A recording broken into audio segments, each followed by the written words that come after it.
കിഡിൻ്റെ wiper direct നമുക്ക് ഇതിപ്പം ഉയർത്താൻ പറ്റില്ല, കാരണം ബോഡിയിൽ തട്ട്. ഇതിൻ്റെ ഡിസൈൻ അങ്ങനെയാണ്.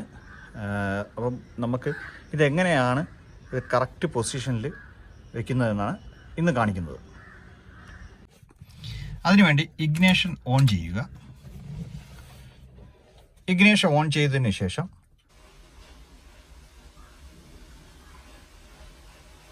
ജസ്റ്റ് വൈപ്പർ മുകളിലോട്ടൊന്ന് ജസ്റ്റ് പ്രസ് ചെയ്യുക. ഏതാണ്ട് സെൻറ്റർ വരുന്ന ഭാഗത്തെത്തുമ്പോൾ നമുക്ക്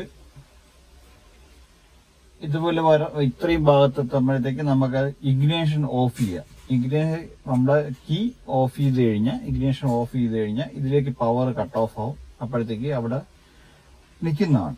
അതിനുശേഷം നമുക്കിതിനെ മടക്കി വയ്ക്കാവുന്നതാണ്. ഇപ്പോൾ ഈ പൊസിഷനിലുള്ള ഇതാകുമ്പോഴേക്കും നമുക്ക് വളരെ ഈസി ആയിട്ട് തന്നെ, ഇപ്പോൾ ബോണറ്റിൽ ടച്ച് ചെയ്യില്ല, നമുക്ക് വളരെ ഈസി ആയിട്ട് തന്നെ മടക്കി വയ്ക്കാവുന്നതാണ്. വാഷ് ചെയ്യുന്ന സമയത്തൊക്കെ ഇങ്ങനെ യൂസ് ചെയ്യുക. ഇല്ലയെന്നുണ്ടെങ്കിൽ നമുക്ക് ഇവിടെ സ്ക്രാച്ച് വീഴും. അങ്ങനെ ഉപയോഗിക്കുമ്പോഴത്തേക്ക് അത് കറക്റ്റായിട്ട് വരയില്ല, ഇതിൽ ബെൻഡ് വരാനുള്ള ചാൻസ് കൂടുതലാണ്. ഈ ടിപ്പ് നിങ്ങൾക്ക് ഇഷ്ടപ്പെടാമെന്ന് വിചാരിക്കുന്നു. ഇഷ്ടപ്പെട്ടുവെങ്കിൽ ലൈക്ക് ചെയ്യുക, ഷെയർ ചെയ്യുക. Thank you.